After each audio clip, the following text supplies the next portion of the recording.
Here's me dragging my Ditch Witch SK800 to the shop because I sheared the lug nuts and lug studs off of the sprocket. Here's what it looks like, and I'm going to try and show you guys some tips and tricks I learned the hard way to try and make this process as easy as possible. Hopefully you guys have a good dealer. I do not in my area, so this is kind of more difficult for me than it would be for the regular person. It seems like a fairly common problem. Some things that I learned is this is a tapered shaft, and if you screw up that shaft, obviously you have to remove the drive motor.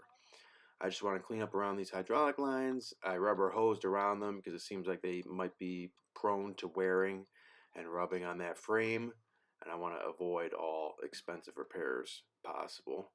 So, like I said, I pulled the track off, kind of analyzing the situation. This is the park side where it has that tooth sprocket on the back side. And basically what you need to do is you need to remove this nut, which is 1.5" OD, and that will allow you to pull this sprocket off. I tried using an air hammer to split this. It's not ideal at all in any way, shape, or form. Don't even bother with that. You will need a puller like this. So this is a puller, cheap Harbor Freight puller. My buddy was able to hook me up with it, and it pulled it right off. We had to smack it with a hammer a little bit. Popped off, no problems. Well, so it was super tough to find, but I do see this is the park brake and it is not on this side. But I was able to figure out this nut is number 6. I should say, yeah, number 6, and then the bolts or the lugs are number 9. So 6 and 9, so 6 is 7/16. The lug bolt is 7/16 by 1.75". So this was really hard to find. So right now Ditch Witch is making it very difficult to find parts for their equipment, even if you make an account. So I can't find what studs they actually need.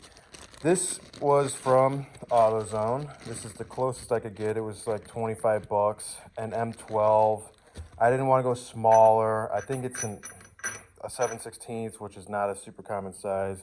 So these don't fit in here. I'm just wallowing out these holes with the drill bit that I have here. It's going on good, going on good, going on good, and then it just got loose. So I don't think I'm all the way there yet, and hopefully these threads on here are savable.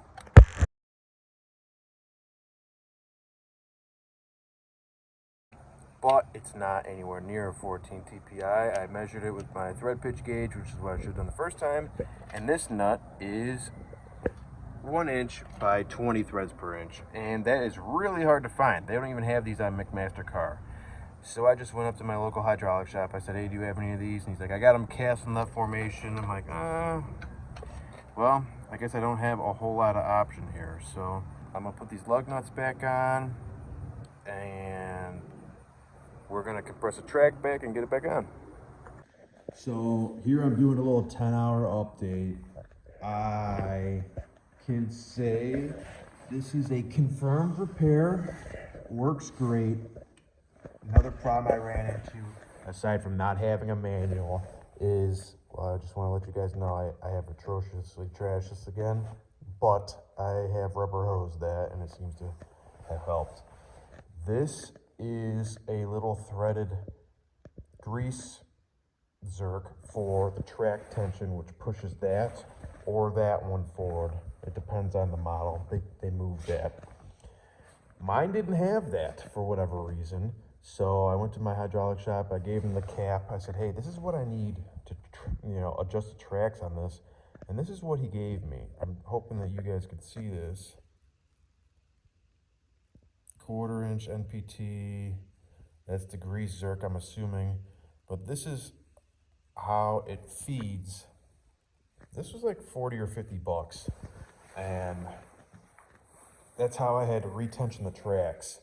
The ones online have a gauge on them, And if you, I have the owner's manual, you're looking for 7 to 900 psi. That's how you measure this. I'm supposed to be threading in a gauge here at some point.